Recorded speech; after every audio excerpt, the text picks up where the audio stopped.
how, as an early stage startup, how exactly do we tackle this? How do we build on this to be able to have a successful product that would really help us achieve our product market fit? These and many more are the things that we're going to be talking about today.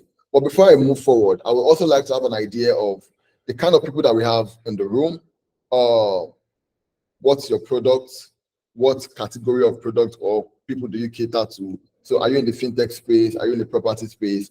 Also, do you serve B2B or you serve B2C, or your business model is B2B2C? This will really give you an idea on how to tone down this conversation. So I would really like to know, you can actually just type in the chat. I think I'm going to look at my chat box right now. I would like to have an idea of, the set of people that you currently serve. I believe this will give me an idea on how to move forward with this conversation, or how to just, so we have EdTech, Khalid says EdTech, any other person outside EdTech? So Khalid, I would like to know your EdTech, is this a B2C or a B2B?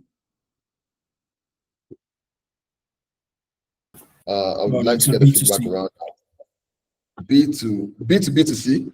B2C. Okay, B2C, awesome. B2C. Okay, so someone says I run a startup web design agency. That's awesome. I started my career in a web design agency, CK Digital, early in 2014, 2015. So I really have an idea of how that space works. I'll really be able to help. Credbase is a ProTech. Oh, ProTech platform, nice. This is something also I've done. I used to, one of my desires very early on was to actually build a ProTech platform. I don't know what happened to that desire, but I think fintech happened. And that's it. B2B2C, awesome. All right, so we've seen EdTech, we've seen somebody who is doing B2B2C, we've seen web design agency, we've seen a PropTech platform. Okay, awesome. So let's dive into the conversation now. Where is my a minute, please? Okay, great. Can you still see my screen, please? I want to be sure before I move on. Can you see my screen? I would really love to get a feedback from everyone. You can please unmute. Yes. Yeah. Awesome. All right, so we are going to start with the quotes. I've learned that people forget what you said, people will forget what you did, people will never forget how you made them feel. This is really the most important thing when you're building a fintech platform, how you make people feel, not just a fintech platform. Pardon me. When you're building a product, the feeling that people get is really the most important thing that you're really selling, right? From the first time they get to know about your product to the last time that they buy from you, or to the last time that they add to cart, or to the last time they remove their wallet to be able to pay for your product. How you make people feel is really the most important thing. So how does customer feel when they buy your product? That is one of the things that will either make them come back or never come back to your platform, right? And I want you to know that the buying process or feeling does not end when they finally buy the product.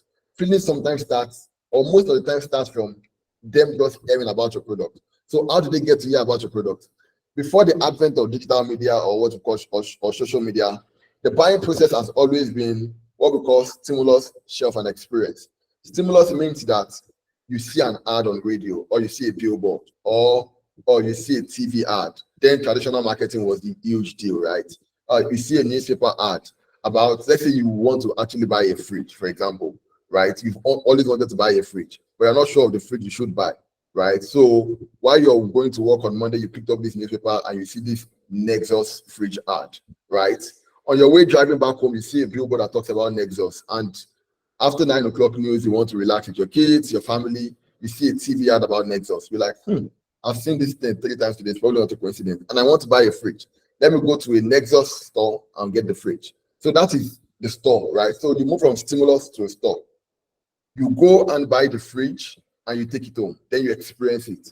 If it's good, if any of your neighbor ever wants to buy a fridge, you tell them, oh, I bought this Nexus brand, I think it's really cool.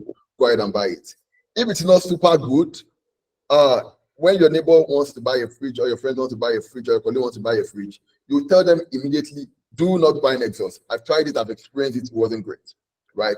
At this point, Nexus has a zero referral from you because their product has not met expectation. Now, things have changed with the advent of digital media because the buying process has now moved from stimulus, search, shelf, and experience. then referral. So the stimulus still remains that, oh, you see an ad.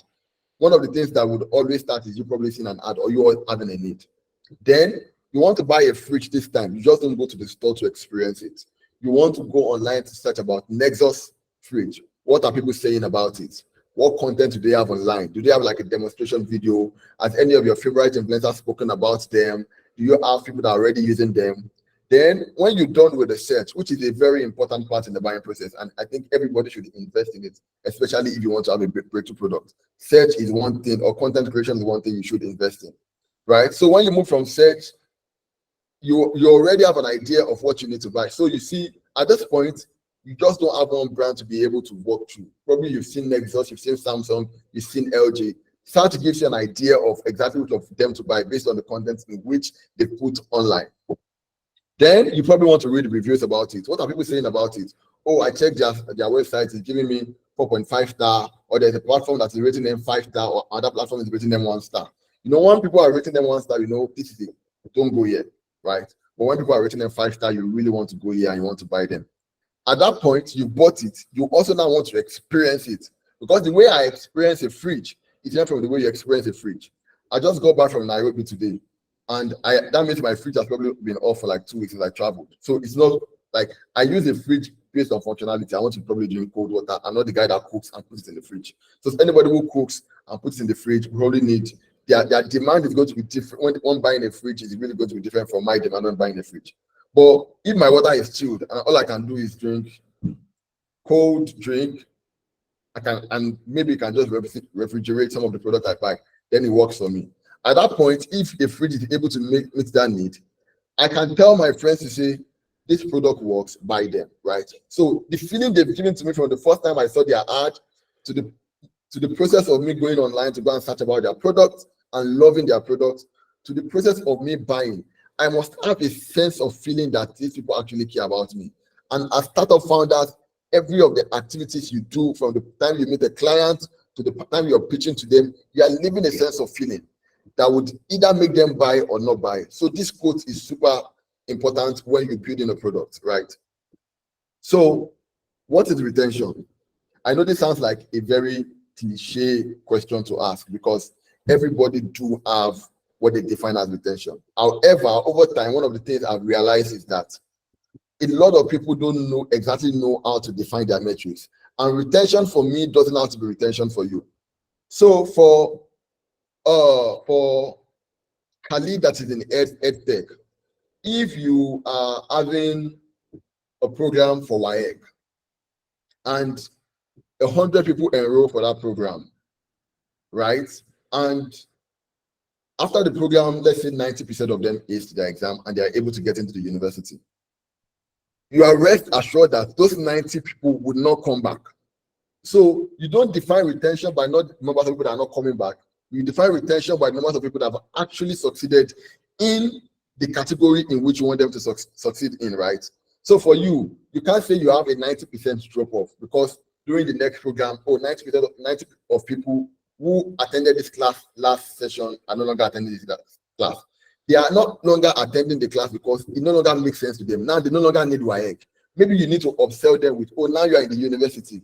What are the programs I can continue to run for you in the university for you to join in, right? So you probably want to create a product that can upsell to them. For somebody who is a web design agency, for example, when you get a client and they say, we want to build an e-commerce store, and you build an e-commerce store for them, and they are done, that's an automatic drop-off, right? You can't retain that kind of client because the contract in which you've had what they wanted, you've been able to deliver to them. However, there are things that you want to continue to do to service them. So you can say, okay, now that we're done building the website for you, we have plans for maintaining the website, for example. We can be charging you, let's say, 100K at the end of every month to maintain the server, help you improve SEO, and some other technical things you probably want to do on the site, right? These are a couple of things you want to add as added service for you to continue to work with that client or get from them. But they would never want to design a new website because you've been able to deliver on that project. So everybody needs to understand the definition of their retention. And this is why this is super important. Again, if I'm a subscription-based model, let's say I'm in the healthcare space, for example, right? And I am managing somebody who has, for example, let's say malaria, right? Which is not a very common example. Somebody has malaria, they sign up on my platform, right? And they are okay. After 3 months, they are okay. I don't expect them to continue to pay for that product because now they are healed. So when they drop off, you don't sometimes have to define that as a drop off in your buying process. It could mean that the lifetime value of that customer or the lifetime cycle of that customer has ended because they've been able to achieve their goal. So defining your retention in such a way that it suits your brand is the most important thing. So because your friend is a tech startup founder and defines their retention as people that have used about 12 months on their platform and drop off, then you also want to like copy and paste that definition for retention.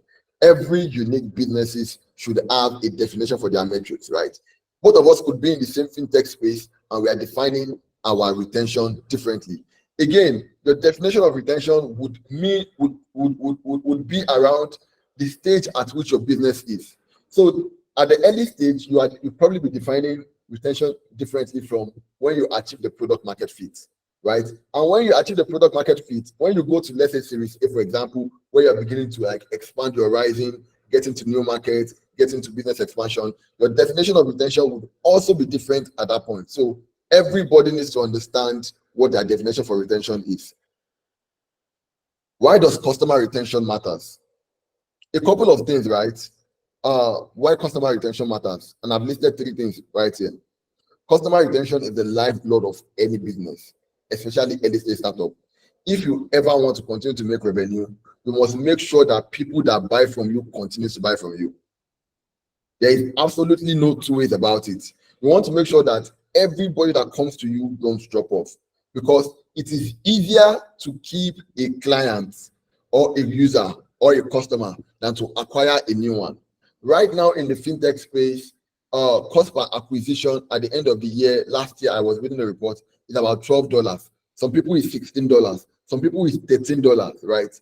That's a lot of money. So if you want to, let's say, get to 100,000 users and you're not willing to do any growth activity and all you want to do is ad spend, you'll probably be spending about $300,000 to be able to get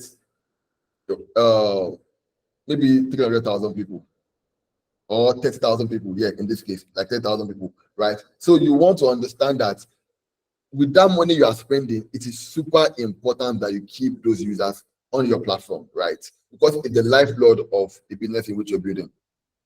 It costs significantly less to retain existing customers than acquire a new one. Just like I said, it is super expensive to acquire a new customer.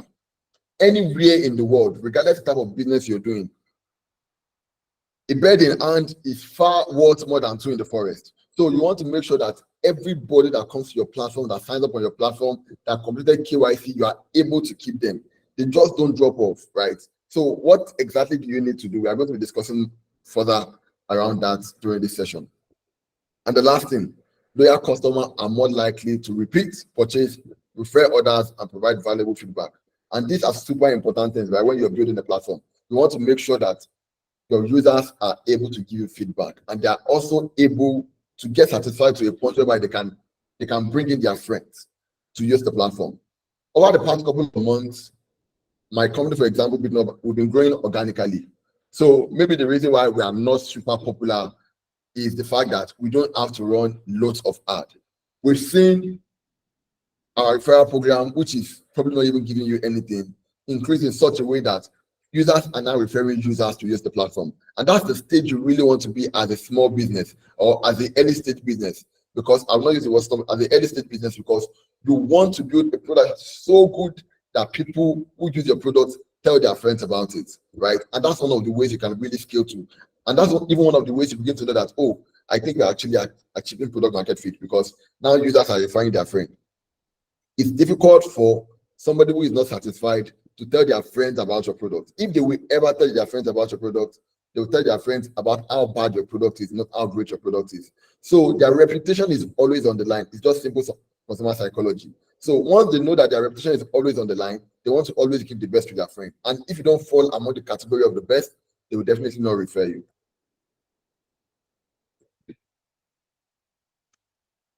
All right. So building a solid customer experience.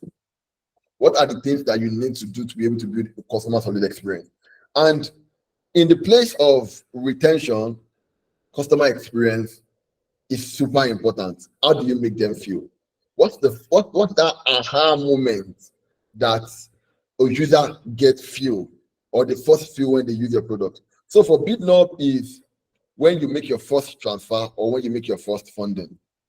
The ability to know that I can send money from Nigeria to Ghana, Nigeria to Kenya, Nigeria to Uganda, Nigeria to Tanzania, Nigeria to Algeria from my mobile phone, and it was delivered in less than 2 minutes. You know that solves a problem for you. That's the aha moment for us. So we also want to look out for how many people are able to perform this action and what was their feeling at the end of the day, because we like to measure everything. So what I think that you need to put in place for you to have like a solid customer experience. Number one is you have to have a seamless onboarding process. This is so important for anybody that is joining. You will realize that, oh, we are spending a lot of money on ads and people are not coming on board. Maybe the problem is really that you have a bad bad onboarding process. Maybe people are trying to onboard and they are not getting their OTP, for example, right? Maybe you are not sending them mails to be able to, take them further in their buyer's journey. Maybe your funding, your process is so difficult that people just don't enjoy it. So while they are trying to sign up, they leave the platform. Another thing is intuitive user interface. One of the brands I like to use, for example, is Binance. People don't like to use Binance because of their interface. I don't know if anybody has experienced that or anybody uses Binance or is a crypto trader here or probably just saving USDT on Binance. The user experience is practically one of the worst in the entire universe. Obviously, for many reasons, they will tell you, oh, we are building for security purpose. And I understand because of the category in which they play in. However, their competitors like Coinbase have a far better user experience or customer interface compared to Binance. So you also want to make sure that your design user interface is great. That's one of the ways that people will want to continue to use the platform. Another thing is a responsive customer support platform. People should not send you a message today and they get a feedback in 24 hours as the early stage founder. It should be one of the things you are investing your time in. Your customer support system has to be so fast that you probably want to even send a benchmark to say, oh, for every customer feedback that comes up or for any customer support queries that comes up of Intercom or whatever platform you're using, it could be WhatsApp, we want to be able to tackle them or want to be able to respond under 1 minute. That's how to build a solid brand, because when I need your product, I come up, I have issues, I reach out to your customer support, you're not able to answer me. Best believe it, I'll move to somebody else and I would never look back, right? So how do you build this in such a way that your customers feel heard and they feel like there's somebody who is at the end who is listening to me, right? That's very important. Another thing you want to do is you want to build a consistent brand messaging. Your brand messaging needs to be consistent for people to love you. You can't say A today and be saying Z tomorrow. So you need to really be consistent in what you do. Then delightful interaction, right? Our customers' expectation on delivering delightful interaction is so high that they want to continue to enjoy your product. One of the brands I really love around this is Duolingo. If anybody uses Duolingo, you can realize that they have a very great interaction interface in such a way that you always want to continue to go back, right? So that's that. So one of the case studies, and one of the things I've done with this presentation is talk like a lot of case studies so that you can see brands that are doing this and you can probably check them out where we're done. I got to know about Zappos about 5 years ago when I read their book, Delivering Happiness. And Delivering Happiness is probably one of the best customer support books you can ever read, right? I mean, I would, as early stage founders, I would employ you to please pick up that book and read it. It's really around how they are able to build $1 billion business just through customer support. Their customer support is probably one of the best in the whole world. And what do they sell? What they sell is shoes. What they only sell is shoes. However, if you want to call their customer support, if you want to talk for as long as or run for as long as 5 hours, there's somebody who is willing to listen to you and hear you out and solve your problem, which is one of the biggest challenges we've had in our ecosystem. Poor customer support, people reaching out to have said, oh, they have this certain complaint and nobody's responding to them on time. Or even when you respond, your response is so generic that it doesn't look very personalized. Zappos has been able to build a business that is built around customer support, and the result is that 75% of businesses or people that buy from them always come back to buy. So repeat customers, that means that out of every 10 shoes that you sell, 8 out of those 10 are always going to come back to buy from them. And that's the kind of product you want to build. A product that people love, people buy from, and people always want to come back to buy from. So another strategy for building a great retention system is personalization, right? You don't want to sound very generic on your platform or even in your communication. When I feel that the message you are sending is just directed to everybody and not me. And a simple example could be you sending an email and you say, "Hello, Damilola," or "Dear Damilola." I would have a feeling that this was specifically created for me, even though you sent it to another 10,000 set of people, or probably like 100,000 set of people. But the fact that you are able to mention my name makes me feel very comfortable with your brand. Maybe you think that at the back of my head, these people actually do care about me, right? When you send the message, it's not generic. When even your push notification, you don't make it sound very generic, like you're sending to everybody. And how are you able to achieve this? Customer segmentation. For anybody who is especially into tech, one of the things you really want to invest early is customer segmentation, right? You want to make sure that when you have an event in Nigeria, you don't send people in the US message to say, "Oh, come for our event in Nigeria," knowing that it's practically impossible for them to be able to make it, right? It feels like, oh, you are sending it to everybody. But if you have an event in Nigeria and you have an event in Abuja, and you deliberately send an email to say, "Hi, Damilola, the last time we checked, we realized you lived in Abuja. We're having a small meetup at this social venue. You are personally invited to join us." At that moment, I feel like there is a thought process that has gone into this message, because these people do know me. They know that, oh, I live in Abuja, and they have exclusively invited me to come over for their meetup, right? Or for their event. That would make me want to go, rather than you saying, "Hello, we are having an event in Abuja. We'd like to cordially invite every one of you if you can make it." Like, what exactly does that mean, right? So your ability to be able to personalize messages in such a way that the customer feels like you didn't send this message to any other person, you sent it directly to me. That's definitely one good thing you want to do. Another thing you want to do is behavioral trigger, right? This is one of the things I've invested my time in the past couple of months. So on our platform, apart from you doing transfers, cross-border, or people that are even using like our API to be able to build on their product, another thing we do is you have virtual card services, for example, right? And I mean, we all know what the demand for virtual cards is in Nigeria, for example. So let's say I have a customer, let's call the customer X, and customer X is always using my platform or my virtual card. And at the head of growth, I want to look at the total. I want to say, oh, I want to look at people that are not using the virtual card, or let me send a message to them. And I try to pick everybody, including Mr. X, and say, "Hi, we would like you to continue to use our virtual card, blah, blah, blah, blah, blah."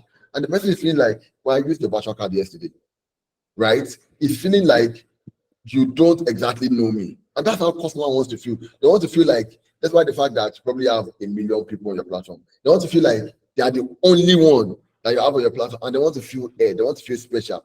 So me sending a generic email does not make Mr. X feel special, because he practically just used my platform yesterday to buy something online. So when I'm saying I want to do like a win back campaign for people that have not used the virtual card service in, let's say, 6 months, and I sent him a message, he reads the message and it feels like, maybe this guy doesn't care, right? And I think I've also spoke about customized messaging. You want to really make it special for every other person. Another thing you want to do is you want to communicate value, right? And this is the core of communication. You want to make your message to be clear. What exactly are you selling? What are you selling for? What's your value proposition? What makes you different? Why should I buy from you, right? Why should I buy from you? It's one thing that I've learned that is super important for customers. Customers don't always want to be your first customer if nobody else has bought from you, right? So this now moves to storytelling. How are you able to tell the story around your brand in such a way that people begin to build brand affinity. People begin to love your brand. People begin to see that your brand is reputable. Oh, there was this very popular email from Carrie Wise. When Tolu from Carrie Wise sent an email, I don't know if any one of us could remember that. It was such a great customer experience and storytelling in such a way that I look forward to reading Tolu from Carrie Wise. Ope from Carrie Wise, sorry, it was Ope from Carrie Wise every Wednesday, because they make it feel so personalized. And even though Ope was not a real person, it was a pseudo personal, but I feel like the person was so real that the person is my friend. You also want to build the product to that level that you feel like this person, they know exactly what I want and they're able to feed me with what I want. Another thing you really want to do is you want to create educational content. It's super important throughout the lifetime that you're able to educate your customers about your product, why your product is different, why they should choose your product. You probably want to do comparison. I've seen brands like Cheaper Cash doing comparison about their card and every other people in the market. I think there's a very popular one among them and Payday. Then Payday responded to say, oh, Cheaper is not even cheap, right? Or we offer cheaper transaction fee even than Cheaper Cash. You know, those banter that happens within the ecosystem. But I'm saying that you really want to educate your customer in such a way that they don't even want to think of going to use another platform, right? And like I said, social proof. Social proof is super important. People don't want to feel like they're the only one who is buying from you. So you want to say at the end of everyone to say, oh, we have an additional 15,000 downloads.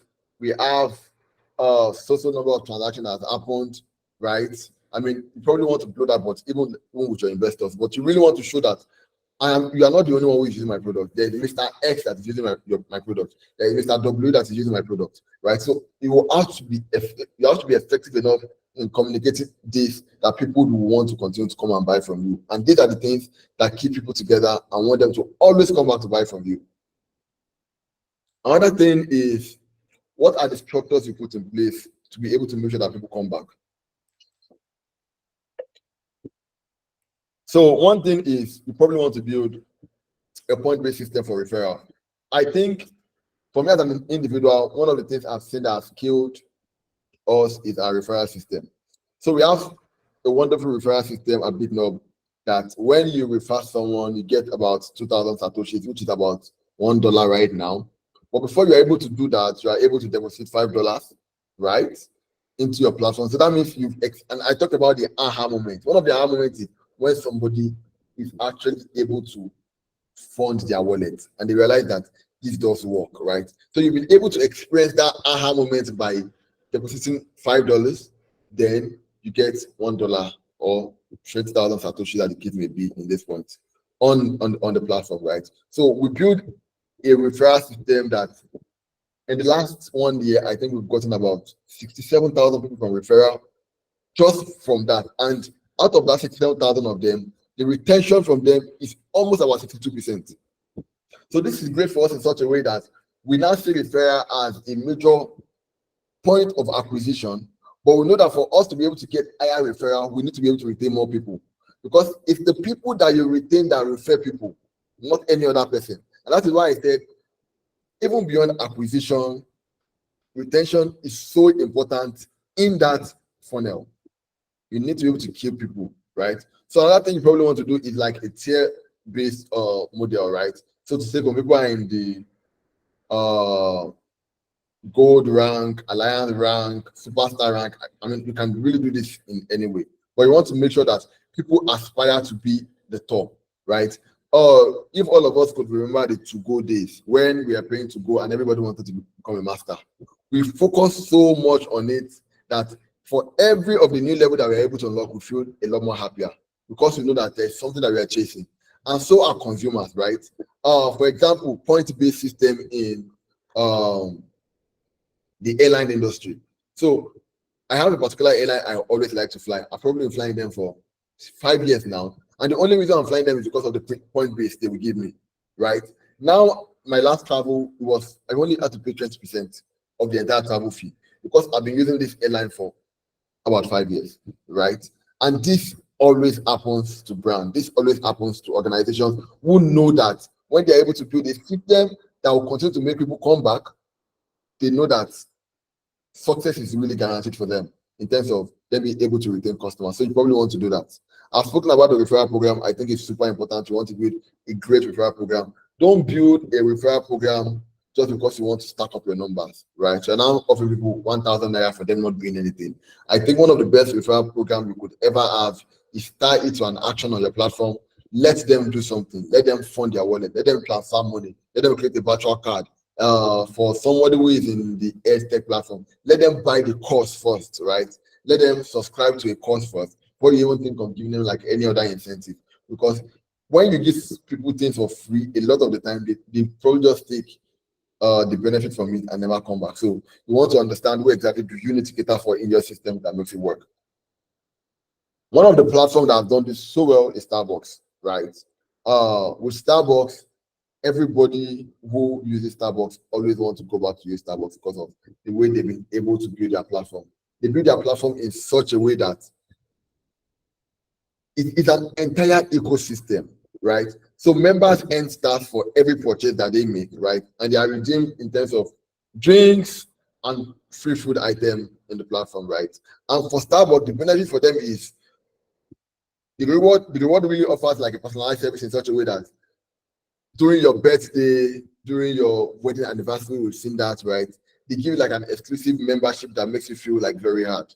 And the success of that program is that what 23 million active members and account for a significant it's you need to understand that 23 million is not just the number for a global brand. This is huge. Knowing that some of the things you are able to put in place, you've been able to have additional 23 million people using that, right? So you really want to create a system in such a way that people want to be part of your system and people want to refer people because they know that there's something that is in it for them. But just beyond something that is in it for them, there's always also a psychological feeling that people get when they know that they've solved somebody else's problem, right? And it could be somebody who is looking for a virtual card, they're trying to pay for a course of Udemy, and they can't find it, and they see like a Twitter post and somebody saying, "Oh, I use Bitnob to be able to pay for my Udemy course, try Bitnob," and it works. And the person comes to say, "Thank you so much for referring this platform to me. I've used 5 different platforms, it doesn't work, but this particular one works." There is a way it makes you feel as an individual, and there's a way it makes them feel because they feel like somebody has helped them, somebody has solved their problem, right?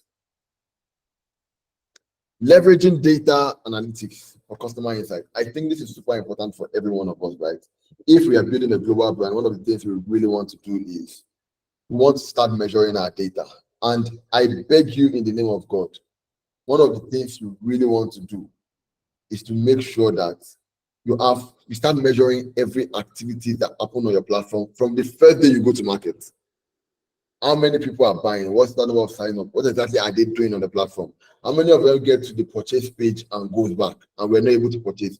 You want to have this solid information in hand in such a way that you are able to now make business decisions based on those numbers that you have or based on what's showing on your dashboard. So for anybody who has a tech company and you are not looking at your data insightfully, I would beg you in the name of God that this is really the best time to start doing it, because this actionable insights helps you build a product that works. It gives you an idea of what your customers like, what they don't like. I will give you an example, and I'm going to use it as an example because I know that's where I work. Last year, one of the things we did was we asked security questions, and we realized that 78% of people dropped off because of security question. That means that out of 10 people that are signing up for onboarding, when people get to security questions, 7 of them drops off and just 3 of them continues. And we are asking ourselves, why are we not getting like a lot of acquisition? And at that point, we are not looking at our data. So we decided to say, what can exactly be causing this? Then we look at our mixed panel data, we look at our data analytics platform to see what exactly is happening, how people dropping off. And we realized that the problem is never acquisition. The problem is the fact that people are dropping up in this security question. When people don't want to answer it or they feel like, oh, it's so handful and all of that. The day we remove security question, the next month, we had 67% increase in acquisition, and that month we did not spend any dollar on acquisition. So this is how important this is, right? This is for businesses. Another thing you want to do is you want to do like split test. You want to compare 2 copies, you want to compare 2 designs, you want to compare 2 dashboards to see which one is working and which one does consumer likes. And you're able to pick the one that has the highest result and you're able to double down on it. Sometimes people just don't know what exactly they want. But data or split test gives you the opportunity for people to be able to test different products or have an idea of how people are using your two different products, even though it's the same. It could be changing one color from green to red and all of that. But you want to see what exactly is working, what people want to buy in Nigeria, and that's one of the things, or the service in which you are offering. What exactly do people want to buy? What people that you're offering, and will they come back and buy it just based on you doing like a split test, right? So you have option A, you have option B. For example, let's say the EdTech platform wants to get more users to use to pay for a course. Let's say Jam, for example, right? So and you have like two different flyers, or you have two different communications, and your budget is really lean. You want to put out these two communication market, and you want to see the ones with the highest level of response or feedback in terms of what moves the needle for you, right, in achieving your goals. And then you want to double down on that. So that's also very important. I've spoken earlier about cohort analysis and the rest. So a big example of a platform that also does this is Netflix. Netflix is crazy about measuring users' data. So again, you realize that, you watch this particular movie or you like this set of movies, and you continue to see those recommendations on your feed. And this is because they have invested a lot in understanding consumer psychology. What are the things you like? They understand what triggers you, right? And they're able to provide you with solutions around the things that triggers you. So this is not just because they are a huge company and that's how they're able to do it. I think for a small company of 5, for a small company of 10 that has 10,000 users, 20,000 users, 5,000 users, right? You want to start looking at your data and building processes on it and building competence in it, right? So data is super important for the success of any brand or any startup that really wants to scale. You want to make sure that you measure everything, measure what matters and the growth book, measure what matters, measure the things that are super important to you, achieving your goals, and double down on it to be able to help increase your retention. So my final point will be setting up your team to win. I want you to understand that for retention, it's not just a growth and a marketing play. Product, customer support, legal, every department in the office has a role to be able to play in achieving retention. So one of the questions I've always had from engineers is, what exactly is my role in retention? And my thing would be, if the server does not break when a user is trying to fund their app or is trying to sign up, you've actually played a huge role in making sure that we have enough customers on the platform, or we have enough customers that are coming back to use the platform. So it's really an intersection of all of them together: growth, marketing, product, engineering, design, customer support, legal and compliance. Even your HR has a lot of role to play in the numbers of people that would stay on the platform. So don't overburden growth or marketing to say, oh guys, we want to increase our retention, go and come up with a plan. They can come up with the best plan, but if your product is really not great, or people are finding it hard to be able to navigate the design, there's not a lot that they can really do, right? So you want to make sure that this is cross-function. You want to make sure that everybody on the platform experience it, right? One of the things we've also seen is in my back at mDoc, one of the things we do is we measure what is called the engineering ROI to say, oh, this month we made this total revenue, but we would not have made this amount of revenue even because engineering updated this or introduced this new feature. So it makes them see that their work is also super important in achieving revenue. And my work is not just here to build a product, it's not just here to code. Let's leave the remaining marketing, let's leave the remaining activities to marketing, they will figure it out. No, everybody has a role to play when it has to do with retention. So retention is not just a stage play. Retention is really you building capacity for people to always want to come back and use the product, right? And every of the team has a role to play in this, right? So while building your team, let everybody understand that retention is not just a C-level thing. It's not just a CEO thing. It's not just a marketing play. Every team in the company has a role to play for you to be able to achieve that, right? So yeah, this brings me to the end of my presentation. I would like to get a couple of Q&As before we round up for today. If you have any question, I would really love to answer it.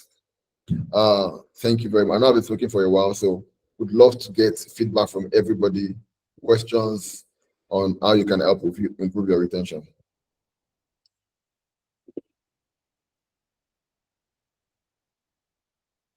All right, go ahead. Okay, good evening, everyone. Good evening, Damilola.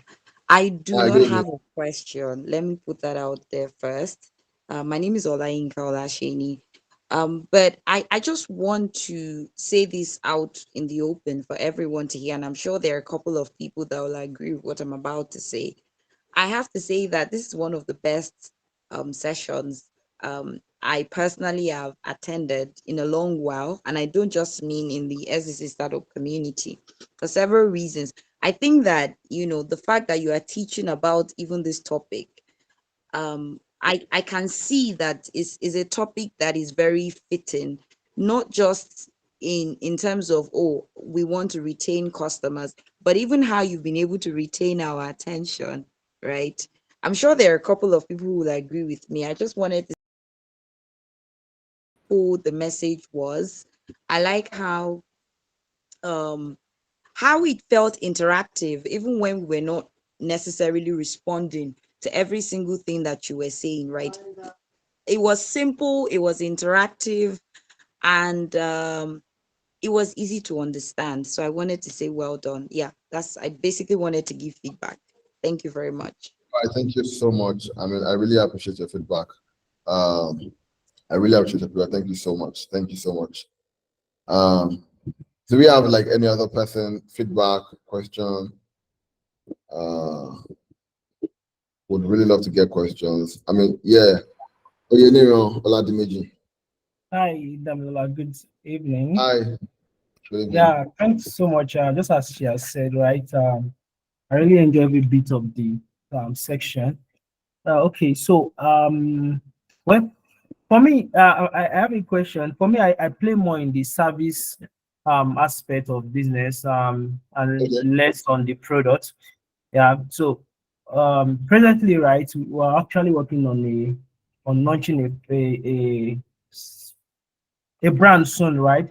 Which is to focus on LinkedIn, assisting LinkedIn for clients, busy entrepreneur and likes. So my question is, though we have from our study, we realize that we have the product side and we have the service side. And for the service, right, the best way we think of retaining clients is through upselling and also having a community. So my question now is, how do a service provider, right, integrate customer retention into the system when it is not a product? Awesome. Awesome. I think that's such a great question. And in the beginning, I said how you make a customer feel is the most important thing, right? It does not necessarily have to be the product, it's the feeling, right? So the level of excellence at which you serve me or what you've done for me would determine whether I'm going to come back to you or I'm not going to come back to you, right? So you want to make sure that while you are serving that user, you serve them in such a way that they feel like if I terminate my contract with this set of people, then that's the end for me. So how do you go above and beyond even the things that you already have to do in your some of the stipulated agreements that you have to say, we are going to do X, Y for you. You can continue to do Z or just add Z as an added service. It doesn't even have to be in the agreement. At that point, knowing that you are going above and beyond, anybody would want to use your products. And I think one of the things you said about managing LinkedIn for users are probably going to be your first customer.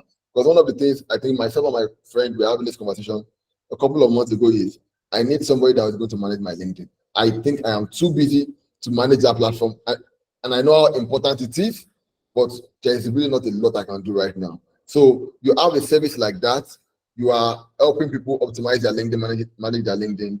They come and check it once in a while and they realize that you're consistent with the things you're doing. They begin to see more engagement on their platform. You are beginning to get a couple of DMs about jobs, about speaking engagements, and you're going above and beyond. There is absolutely no way that person would not want to resubscribe with you. So for service-based business, it's really making them feel so good. Also going above and beyond and doing like extra things that are not even stipulated in the agreement to let them know that just beyond the business that we're doing with you, we care about you, we care about your personality, and we just want to do above and beyond for you, right? We want to do much more for you. And I think these are some of the things that you can put in place for you to be able to build retention, especially in the service-based business. Yeah, thank you very much. That answered my question. And yeah, we will be glad to onboard you. Yeah, most definitely. Trust me, I have like 2 customers waiting for you, myself and my friend. We need somebody that will manage our LinkedIn. Oh, thank you. Damilola Robert, that's your name on LinkedIn, right? I will send Yes, yes, Damilola Robert. Okay. Thank you very much, sir. Yeah. Any other question before we round up? I know it's 9 o'clock already and we're supposed to be rounding up now. So what I would do is, I will share this with I think I already shared it with Cynthia, so they can send it to you guys, for people that attended the call and can just glance over it again. Yeah. I have a question. Okay, please go ahead. All right. Good evening, Damilola Robert. So my question goes like this, right? So for social media platforms like Facebook, Instagram, Snapchat, and Twitter that have a very, very entertaining content that makes them very, very addictive and also have high customer retention, right? Yeah. How do you not leverage on those kind of things? Like, how do you make your platform addictive? Because I'm also seeing how I'm also using Duolingo as a case study where Duolingo uses streak, even though it is not a social media platform, or nor is it an entertainment model, but it was able to use streak to engage their customers and gain customer attention. Can this also be applied on other models, maybe fintech, for instance? Absolutely, absolutely. Great question. It can be applied. Gamification can be applied on any platform, right? So, for example, I'll give you fintech, for example. So you don't necessarily have to open a fintech platform every day. However, there is a way that, for example, savings. Let's say you have like a savings app. You have like a savings platform, which is fintech also. You want to say, oh, if you are able to save up to 100,000, we are going to call you super saver. You are able to do 1 million, we call you a mega saver. And you're able to save consistently for a period of time. Maybe we are going to give you an additional tip to encourage you to save. We've seen the likes of Piggyvest does this. We've seen the likes of Revolt in the UK do this, right? They've been able to make sure that, despite the fact that they know that, oh, it's a fintech platform, and sometimes you don't necessarily have to want to transfer money, or you don't need it like all the time. But there are some activities that you want to continue to do on a daily basis, like let's say you're doing like a dollar cost averaging strategy, which means that you are either saving daily, weekly, or monthly. How do we make sure that as a platform you are able to consistently save for 9 months every week? We need to put a structure in place that would encourage to always want to come to the platform once a week to make a deposit. And for people that are doing it weekly, we also want to create a strategy in place to tell them that, or to initiate them to do that transaction for the day. So example could be, oh, somebody's supposed to make a deposit of $5 today to their savings, and by 4 p.m. they've not done it. You can send them a push notification to say, hey, don't forget that you've not done this.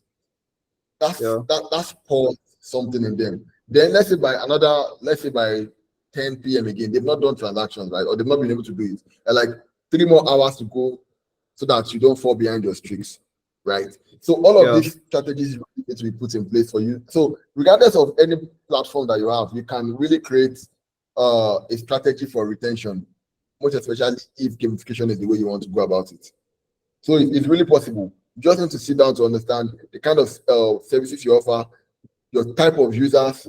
Then you are able to build strategy around what can we do to make them come back on a daily basis, on a weekly basis, or a monthly basis, just depending on the service in which you offer to them. Yeah. All right. Thank you very much. Yeah. I think I can take one more question, then we can call it a day. So I don't know if there's any other question, then we'll call it a day. I say from my end. Damilola Robert, I just sent you a message on LinkedIn just to notify you. Thank you. All right, no problem. Thank you. Any other question? All right. So thank you so much, guys, for having me. It's a pleasure to be able to share a part of my knowledge, what I've learned with you guys, and I hope that you have like a very successful business. One of the things I think I can also do is for you that you have like early stage, can please send if you ever have like a marketing issue, acquisition, just shoot me a DM. I can actually do like a 30-minute session with everybody. Shoot me a DM. Let's have an idea of the challenges you're facing. We can work together on your marketing plan. I can do. How many people do you have on the call? I know some of them are working for SDC. So let's say you have like 10 startup founders here. I can actually schedule like 30 minutes per person, and we can work through your marketing plans and just help you achieve. I mean, your road to market fit, right? If there's anything I can contribute to that, I would really appreciate it. Yeah. So you can reach out. I think they can share my email, or there's a way they can schedule it and reach out to you guys, and we can definitely just walk through this week, sometime next week. I think I can start taking the course. I can start taking the course from next week. All right. Thank you so much, everyone. I'll stop sharing my screen now. Thank you very much, Damilola. Truthfully speaking, saying thank you would probably not suffice to show how grateful we truly are for the time spent, for the knowledge shared, and of course, for your kind offer to spend time, personal time, having one-on-one sessions with the attendees of today's event. God bless you real good. And I'm sure that everyone who, joined today's workshop can tell that it has been time well spent. So this is, I would say, some sort of a message as well to encourage you that, for the next month's edition, you don't want to miss it.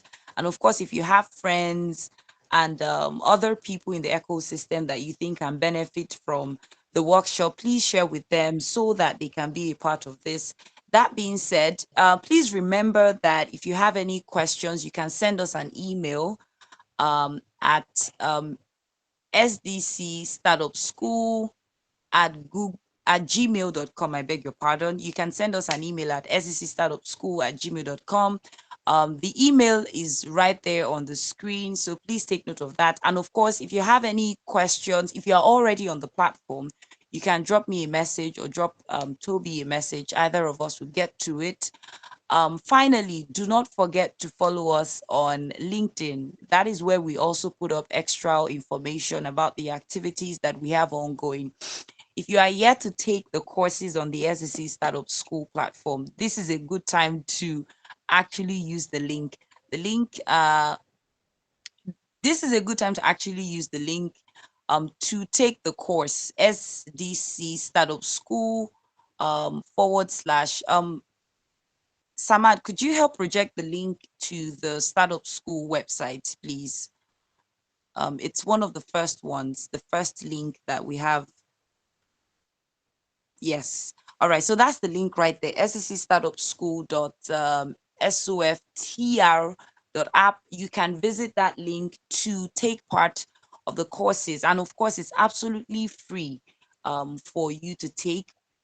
Anyone who has taken the course knows that it is time well spent. It is an investment you need to make in yourself. And of course, at the Startup School, we remain committed to ensuring that early stage founders, first time founders, and aspiring entrepreneurs have the necessary resource that they need to thrive in this business of building, a startup. And this brings us to the end of this month's SDC workshop. If you're as excited as I am, I'd like to just see our emojis, our confetti, some sort of indication that we enjoyed every single time we spent in the course of the workshop. And of course, again, I must reemphasize and say a massive, massive appreciation to facilitator of the evening. God bless you real good. And this brings us to the end of the meeting. Just one more thing before we go, I'd like for us to do something. So for everyone who is a part of the community, can you visit the community and drop a message on the platform indicating one or two things you learned during the course of the meeting, just saying something that helps other people understand that, oh, wow, okay, there's a thing or two that they could have gained or benefited from if they had been a part of this, so they can take note of the one for next month. And I saw a question, someone was asking, do we get the slides. Yes, Damilola mentioned it earlier. He said he would find a way to send the slides across to us. So yes, you'll be getting the slides as soon as